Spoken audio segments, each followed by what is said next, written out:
नमस्कार दोस्तों।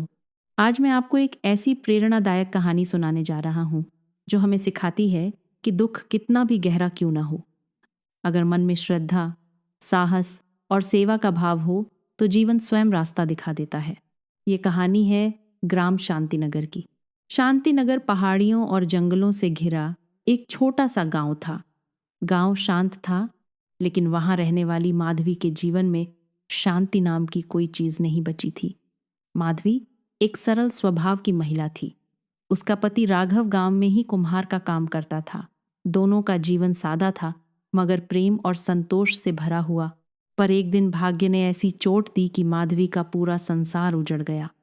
राघव गंभीर बीमारी की चपेट में आ गया।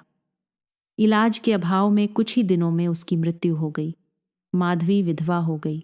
पति की चिता के साथ जैसे उसकी सारी खुशियां भी जल गईं। गांव वालों का व्यवहार धीरे धीरे बदलने लगा। जो लोग पहले सम्मान देते थे, वही अब दूरी बनाने लगे।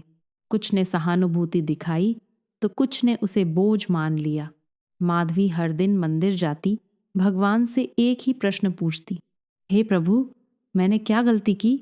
एक शाम जब वह टूटी सी नदी किनारे बैठी रो रही थी, तभी उसने देखा कि सामने से 3 साधु चले आ रहे हैं। उनके चेहरे पर अद्भुत शांति थी, जैसे संसार के सभी उत्तर उनके पास हों। तीनों साधु उसके पास रुके। सबसे वृद्ध साधु ने कहा, बेटी, तुम्हारा दुख तुम्हारी कमजोरी नहीं, तुम्हारी परीक्षा है। माधवी रो पड़ी और बोली, महाराज, मेरे पास अब कुछ नहीं बचा। दूसरे साधु ने शांत स्वर में कहा, जिसके पास कुछ नहीं बचता, उसी के भीतर सब कुछ बनने की क्षमता होती है। तीसरे साधु बोले, यदि तुम तैयार हो तो जीवन तुम्हें नया मार्ग दिखाएगा। साधुओं ने माधवी को 3 बातें सिखाईं। डर से भागना नहीं, उसका सामना करना। अतीत से बंधे रहना नहीं, उसे सम्मान देकर आगे बढ़ना।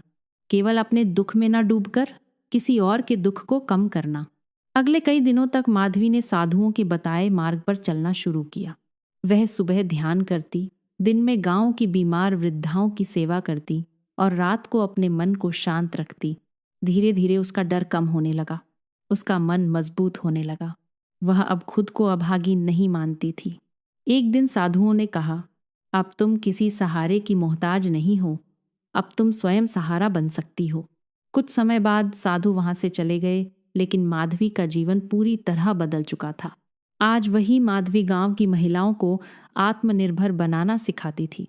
लोग उसे माता माधवी कहकर सम्मान देने लगे। जिस स्त्री को कभी अशुभ समझा गया था, आज वही स्त्री गांव के लिए आशा का दीपक बन चुकी थी। कहानी की सीख।